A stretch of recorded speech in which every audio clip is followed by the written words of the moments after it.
aujourd'hui parce que c'est un grand tournoi des meilleurs joueurs du monde. Et donc c'est très enrichissant pour moi en tant qu'écrivain parce que j'écris sur les échecs.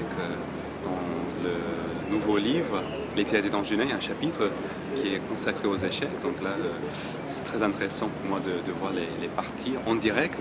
Et puis je compte aussi écrire un roman qui parle des échecs, j'imagine le monde des échecs. Et donc pour cette raison-là aussi, je suis venu.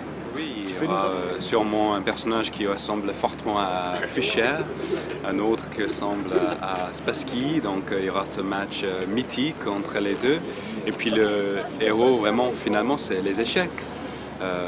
Tout simplement, le jeu qui nous font penser au cerveau, à l'intelligence, le talent, à l'ambition. Tout ça aussi, c'est très bien pour un écrivain. Boris Spassky avait répondu « Les échecs, c'est comme la vie ». Et Fischer, lui, avait surenchéri en disant « Les échecs, c'est la vie ». C'est la vie. C'était oui. la guerre psychologique. Oui. Et toi, tu dirais quoi alors? Moi, je dirais que en tout cas, c'est comme la vie. Après, je pense qu'il y a autre chose. Mais c'est vrai que dans cette beauté, dans cette recherche permanente envers ce qui est de beau, ce qui est d'enrichissant, on touche à quelque chose d'essentiel. Tu joues toi-même aux échecs? Alors je joue un tout petit peu, je joue pas beaucoup, donc je ne suis pas particulièrement bon joueur, mais je suis amateur dans le sens propre du terme. J'aime les échecs, je trouve que c'est vraiment quelque chose de profondément beau, d'extrêmement vivant. Donc c'est là où je retrouve la phrase de Fischer. Je pense que c'est comme la vie, puisque c'est tellement beau, qu'il y a vraiment quelque chose de vivant là-dedans. Fischer, c'était la vie, hein? C'est Spassky, c'est comme la vie. Oui, oui, oui. Mais je pense que les deux, finalement, s'entendaient bien, Fischer et Spassky, parce que dans les deux cas, les personnages très différents, mais dans les deux cas, ils voyaient dans les échecs quelque chose, cette beauté, quelque chose comme ça, comme la vie. Hein. Ton deuxième roman, c'est sur les neurosciences, sur la neurologie, cette dernière terra incognita qu'est le cerveau et qu'on n'arrête pas de découvrir de plus en plus en profondeur. Est-ce que ça, comment on explique le génie? Qu'est-ce que le génie déjà? Et comment la science, les neurosciences expliquent-elles le génie aujourd'hui? Je ne sais pas si c'est possible d'expliquer qu'est-ce que c'est les génies, puisque déjà il y a tellement de définitions possibles, et qui sont souvent contradictoires aussi. Certains qui disent Picasso c'est un génie, par exemple, de la peinture, d'autres qui disent pas du tout, on n'aime absolument pas sa façon de peindre. Donc. Et je pense que pour les échecs, c'est peut-être un peu pareil aussi à ceux qui adorent la façon qu'a certains joueurs pour jouer, pour certains joueurs, et pour d'autres, c'est tout autre joueur qui sont les meilleurs joueurs, etc. Donc, chez les neuroscientifiques, on dit que ce sont des connexions dans le cerveau qui sont impliquées dans la construction de ce qu'on appelle le génie, mais moi, en tout cas, ça m'a intéressé de voir de plus près cette histoire, comment on construit ces modèles, comment on construit ces théories. Mais je pense que c'est intéressant aussi de garder cette part de mystère finalement. Je pense que c'est ça qui fait le génie finalement, ce mystère. Qu'est-ce qui explique que la rivière se jette là dans l'océan et pas ailleurs? Oui, c'est un peu ça. C'est un peu ça. C'est la poésie. Je pense que finalement on trouve plus peut-être chez les poètes et chez les écrivains des explications, en tout cas les approches de ce que c'est finalement le génie que dans les sciences pures. Si on a une idée trop limitée, je pense que c'est dommage. Je pense que finalement c'est quelque chose qui nous échappe, le génie. Finalement s'oublier l'espace de quelques minutes, quelques heures pour passer à une autre vision des choses, une autre vision même du monde. Quand on est devant un échiquier, l'espace de quelques heures, on joue et on entre dans notre univers avec des possibilités pures, des possibilités presque de nombre infini. Et voilà, forcément, nous qui sommes la chair, l'os, on s'oublie dans cet univers magique et c'est ça qui est merveilleux.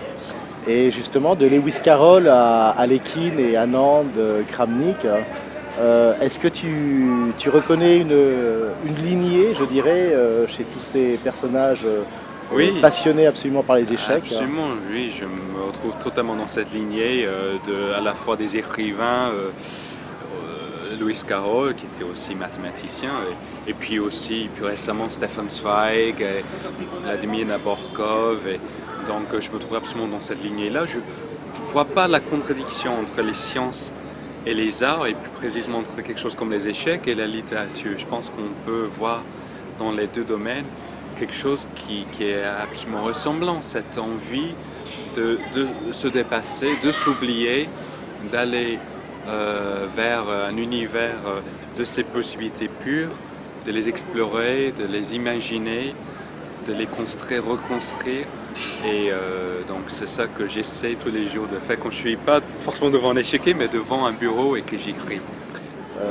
Est-ce que tu ressens quand tu écris toi aussi, quand tu poses le mot fin, est-ce que tu ressens une forme de perte, hein, de deuil de quelque chose créativement? Oui, absolument, parce que quand on construit quelque chose, quand on crée quelque chose, on est toujours en train de perdre quelque chose, puisque même le mot, carrément décision, prendre des décisions créatives, d'aller dans ce sens et pas dans ce sens-là, ou de choisir cette phrase-là, même pas cette phrase-là, de choisir cette façon de créer une analogie là ou pas, on coupe, on change de direction.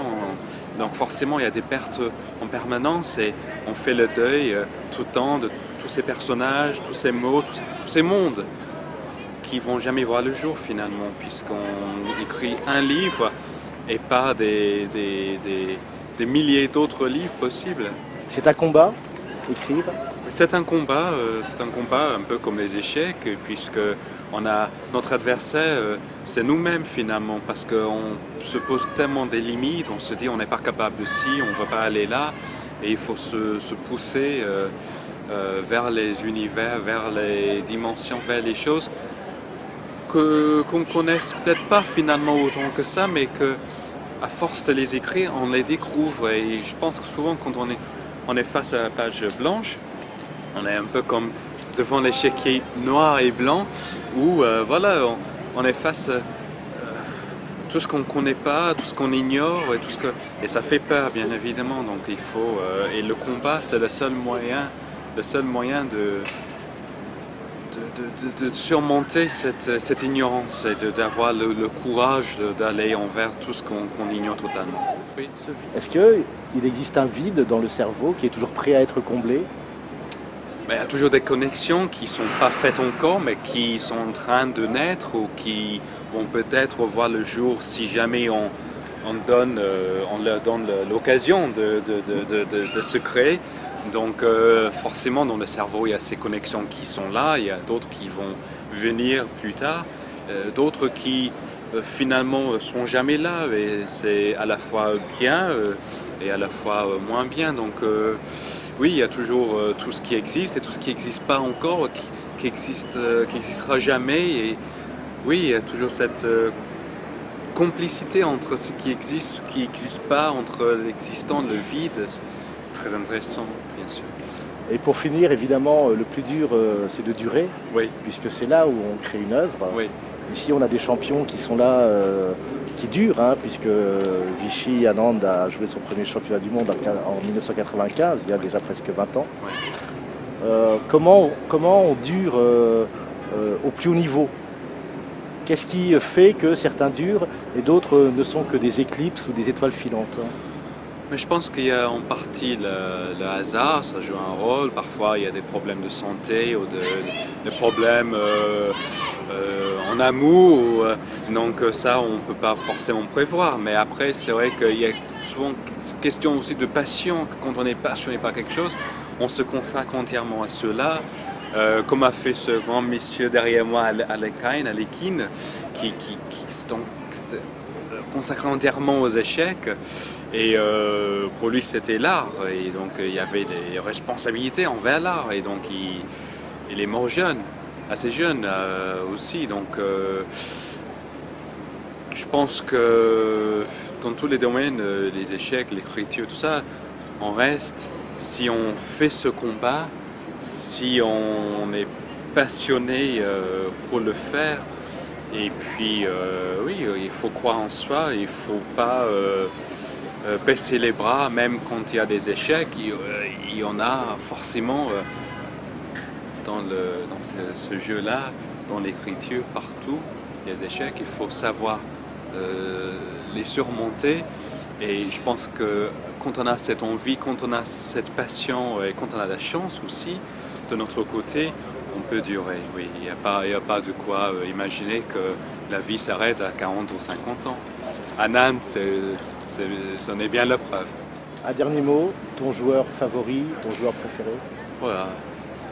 Il y en a tellement, mais j'aime bien évidemment, je suis extrêmement Carlsen, bien ce quel génie. Donc.